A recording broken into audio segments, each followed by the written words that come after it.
Welcome to tacosandgeeks.com. Justin here, back with more film reviews, and today we're reviewing the animated film Resident Evil Death Island. That's my attempt at doing the voice, but anyway, as always, I give you a brief synopsis of the film, so without further ado, here we go. Agent Chris Redfield and his team investigate a zombie outbreak in San Francisco. They follow a clue that leads them to Alcatraz Island, where a new horror awaits them.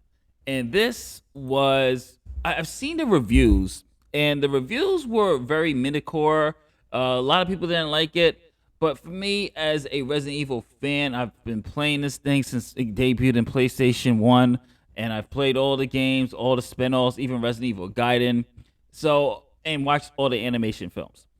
I thought that this was a really good entry. So good of an entry. I say this is the best animated film that we've gotten in a while from the Resident Evil animation film section of the franchise.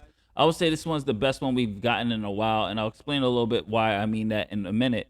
But I honestly think just by the setting, the story that they had here, this should have been Resident Evil Revelations 3. And the reason why I say that is because it does take place it does take place after the events of 5 and 6. And obviously this is before 7, before Chris got his old facial surgery and then got back to his original face.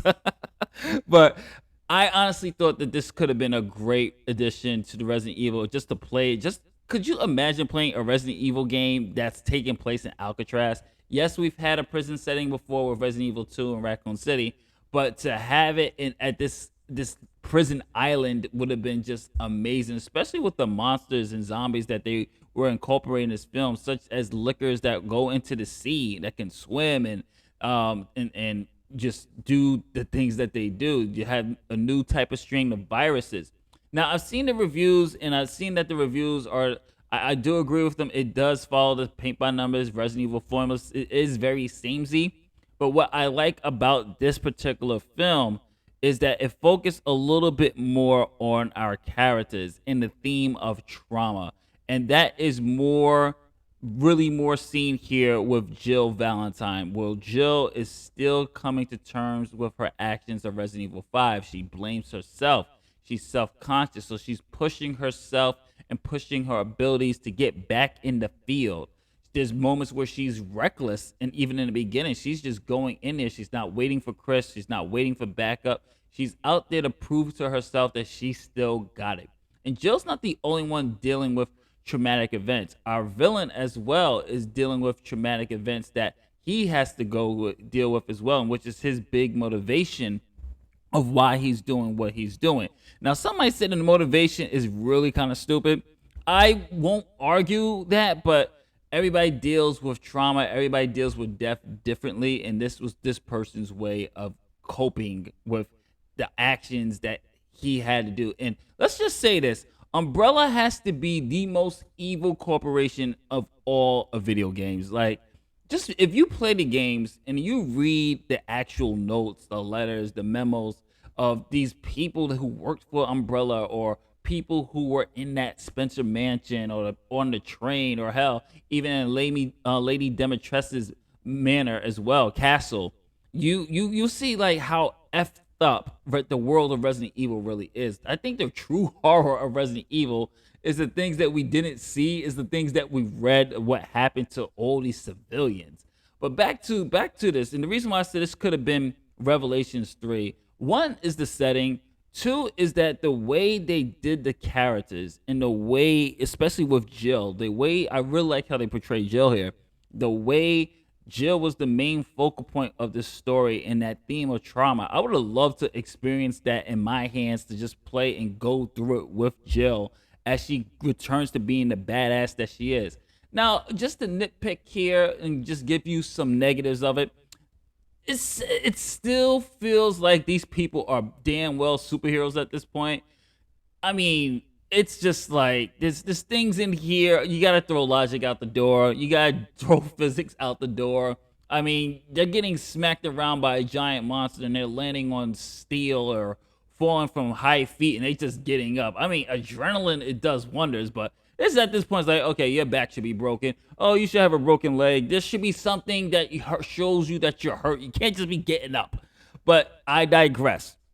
I did like the villain. I did like the motivations, even though a lot of people I can see exactly why you would hate the villain and the motivations of it.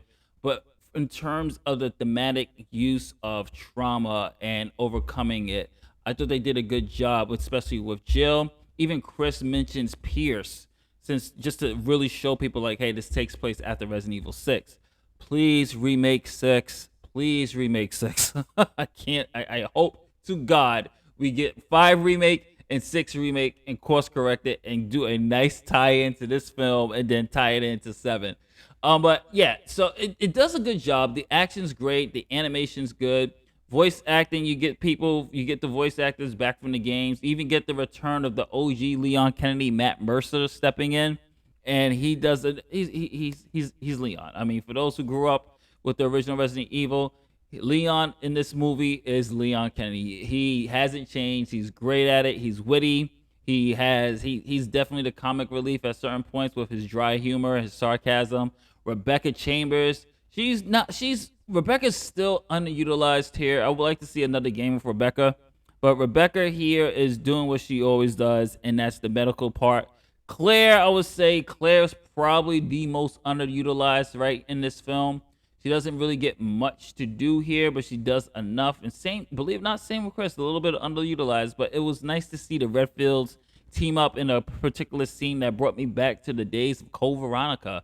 It is other things about the villains in here. There's some side stories in here that I'm not going to get into because it's spoiler territory.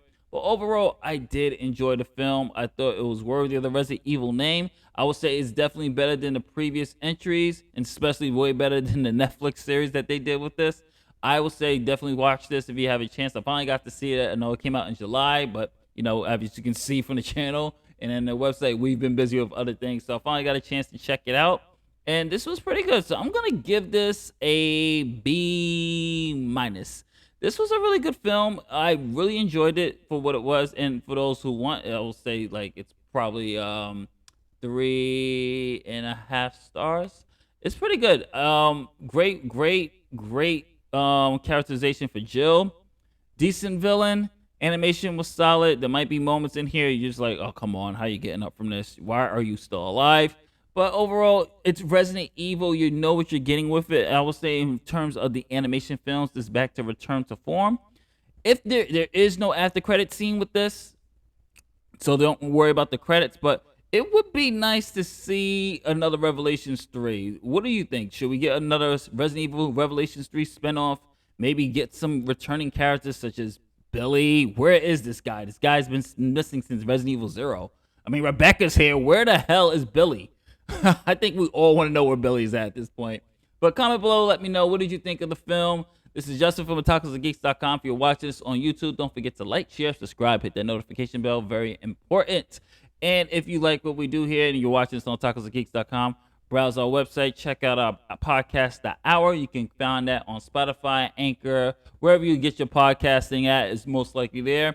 And, of course, if you're watching this on YouTube, if you like wrestling and you like WWE 2K, check out our Universe Mode, UWL Saturday Night Slam every Friday and Saturday. Friday is Uprising and Saturday is Saturday Night Slam.